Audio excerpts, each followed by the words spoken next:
Hello bachcho, let's read this question. The question says a disease caused by eating fish contaminated by industrial waste containing mercury compounds उसे क्या कहा जाता है?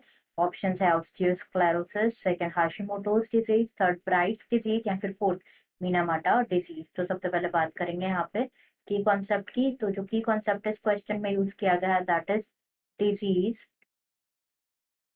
caused by eating fish contaminated by mercury by mercury. तो mercury के बारे में अगर हम डिस्कस करें तो मर्क्यूरी एक टॉक्सिक सब्सटेंस है जो क्या करता है, जो ना तो मेटाबोलाइज नहीं हो सकता है ऑर्गेनिज्म की बॉडी से और ना ही इट गेट्स एक्सक्रीट भी नहीं हो सकता। तो ये क्या हो जाता है, एक्यूमुलेट हो जाता है लिविंग ऑर्गेनिजम्स की बॉडी में। तो हमें यही बात करनी है कि अगर फिश कौन सी डिजीज कॉज होती है उन फिशेस को खाने से जो कि कंटामिनेटेड होते हैं बाय द इंडस्ट्रियल वेस्ट जो कि कंटेन करते हैं मर्क्यूरी कंपाउंड्स। तो यहाँ पे अगर हम बात करें अबाउट दैट डिजीज तो that disease is Minamata disease. Minamata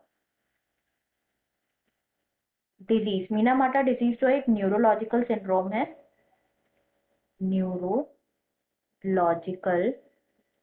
syndrome है जो कि कॉज होता है by severe mercury poisoning.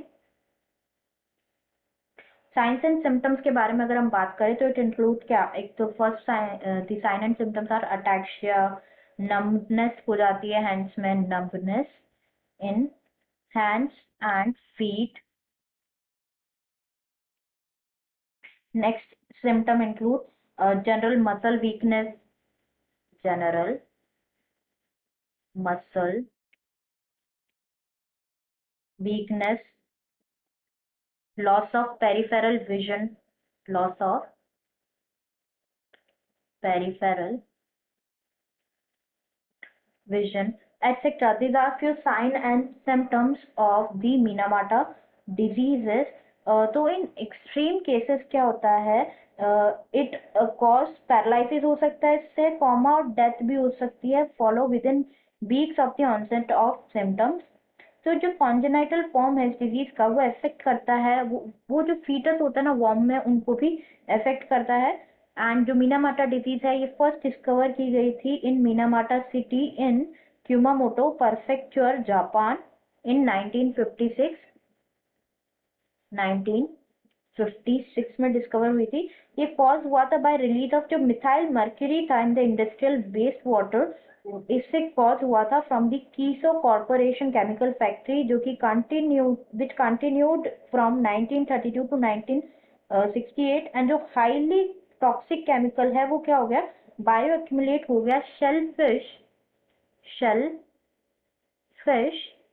And fish में in the Minamata bay and शिरानोई सी में, जिसको जो लोकल पॉपुलेशन थी ना वहां की उन्होंने खाया तो वो क्या हो गया, basically it resulted in mercury poisoning, mercury poisoning. तो यहाँ पे अगर हम ऑप्शन चेक करें वन बाय वन सारे, तो जैसे फर्स्ट यहाँ पे गिवन है osteosclerosis which is an incorrect option. जो ऑस्टियोस्क्लेरोसिस एक डिसऑर्डर है जो कि which is characterized by abnormal hardening हो जाती है बोन की एंड एन एलिवेशन होता है बोन की डेंसिटी में। सेकंड गिवन है हाशिमोटो डिजीज। तो हाशिमोटो डिजीज भी इनकरेक्ट ऑप्शन है, ये एक ऑटो इम्यून डिजीज है एंड इसमें क्या होता है, डिस्ट्रक्शन होता है, जो थायराइड ग्लैंड होते हैं उनका डिस्ट्रक्शन होता है leading to absence of thyroxine hormone. Bright disease भी इनकरेक्ट ऑप्शन है जिसे नेफ्राइटिस भी बोला जाता है। ये क्या होता है, बेसिकली इन्फ्लेमेशन होता है of the structures in the kidney जो कि प्रोड्यूस करते हैं क्या, यूरिन प्रोड्यूस करते हैं। And as per our discussion जो फोर्थ में गिवन है मीनामाटा डिजीज बिल्कुल करेक्ट ऑप्शन है हमारा यहाँ पे। Answer will be fourth, Minamata disease. I hope you understood it well. Best of luck.